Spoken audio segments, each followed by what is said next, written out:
shown. He's actually a full brother to a horse called Satwa Boy.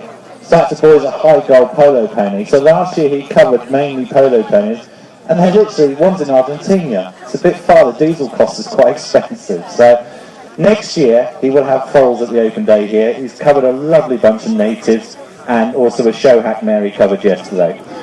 This is a young 5-year-old horse called Satwa Baron. He's by, in fact, he was in the Horse and Hound last week. He's one of the only thoroughbred stallions by Singspiel.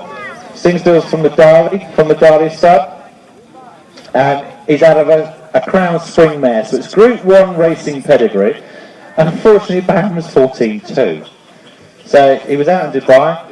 They put him on the track, and quite honestly, even a jockey looked big on this horse.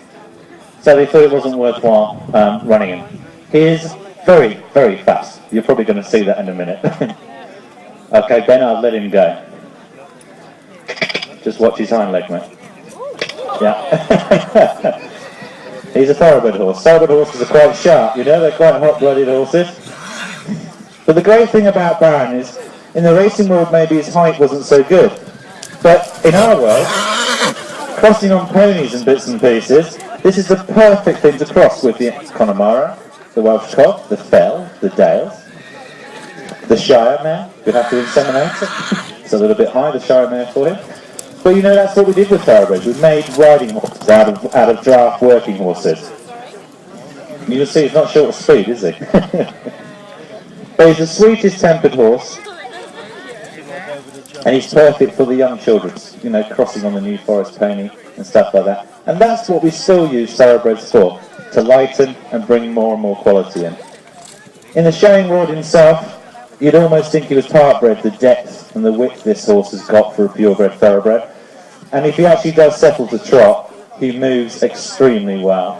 So we brought him into the Pferde stud to actually start doing the native crosses and use them on homozygous coloured mares that were guaranteed to produce a coloured foal that was slightly coarse, slightly heavy, ready for the show ring.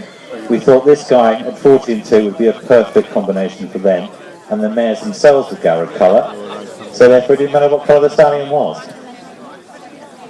He's now just started to be seen for hack riding horses, and you know, hack stallions are quite hard because you sometimes don't want Arab in there. Sometimes you need to just go plain thoroughbred, you know, but you also, when you start looking at horses when you want to breed sort of 15 hands, 15-1, then you've got to look for height.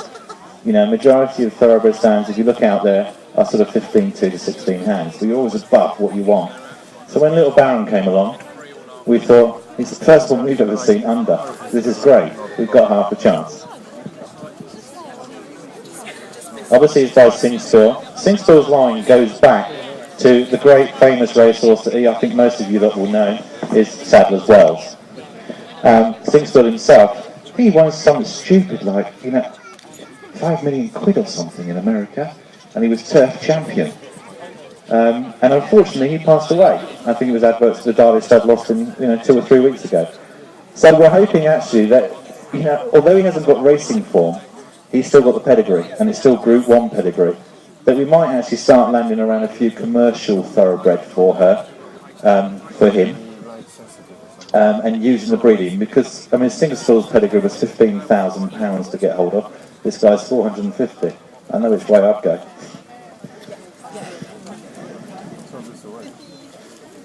But really, I mean, he's very sharp at the moment, but he's really quite a settled, you know, quite a big moving, free-fronted thoroughbred style. He doesn't know Ben from Adam, so he probably knows Kaz. You probably have to go and get a feed bucket from Kaz and cash him in. But he's free moving for a blood horse, isn't he? And conformationally, he's really quite sweet. His chest is as wide you could almost drive a truck through it. And he's so muscular. I mean, it's difficult this time of year. I mean, this actual breeding season's been really quite hard for the thoroughbreds, for any stallion really. I mean, you know, we've had temperatures up 30 degrees plus here, and in fact in countries like Spain they don't actually breed for the hottest time of the season because it's quite a health risk for the stallions. So these guys are on short work, strengthening work and covering work, rather than being relaxed too much out in the field and just running themselves into greyhounds. We're going to catch him? soon, Gavin.